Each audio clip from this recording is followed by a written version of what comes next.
আমরা চাইলে এভাবেও রিপোর্ট করতে পারি ইসরায়েলের বিরুদ্ধে। অনেকে হয়তো বলতে পারেন এর কোনো গ্রহণীয়তা নেই, তবে এর একটা রেটিং কাউন্ট হবে পুরো বিশ্ব দরবারে, যেখানে আপনার একটি রিপোর্ট এবং আপনার একটি ভোট খুবই গুরুত্বপূর্ণ ফিলিস্তিনিদের পক্ষে। আমরা আমাদের পছন্দের ব্রাউজারটি ওপেন করব এবং গুগল সার্চ বারে লিখব JERUSALEM জেরুজালেম। এরপর সার্চে ক্লিক করব। আমরা এখানে দেখতে পাচ্ছি 3 ডট মেনু, আমরা এখানে একটি ক্লিক করব এন্ড দেন সেন্ড ফিডব্যাক, এখানে একটা ক্লিক করব। আমরা এখানে দেখতে পাচ্ছি বোল্ড করে লেখা আসছে জেরুজালেম, এর নিচে লেখা আসছে ক্যাপিটাল অফ ইসরায়েল, আমরা এখানে একটা ক্লিক করব এন্ড দেন ইনঅ্যাকুরেট কন্টেন্ট, এখানে একটা ক্লিক করব। Which option best describe the issue? আমাদের এখানে ইস্যুটি ক্লিক করতে হবে।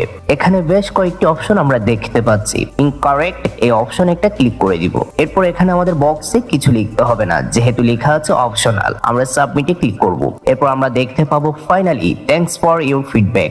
এই বিষয়ে যেন অন্যরাও আপনার মাধ্যমে জানতে পারে সেই বিষয়ে সহযোগিতা করুন। আমাদের এই ভিডিওটি আপনার টাইমলাইন এবং আপনার পরিচিত সকলের ইনবক্সে শেয়ার করে দিন এবং টেক গাইড বাংলা চ্যানেলটি সাবস্ক্রাইব করুন এবং পাশের বেল আইকনটি ক্লিক করুন। এমন আরো নিত্য নতুন টেক রিলেটেড ভিডিওগুলি যেন সবার আগে আপনার কাছে পৌঁছে যায়, সে বিষয়ে আমাদের সহযোগিতা করার অনুরোধ রইল।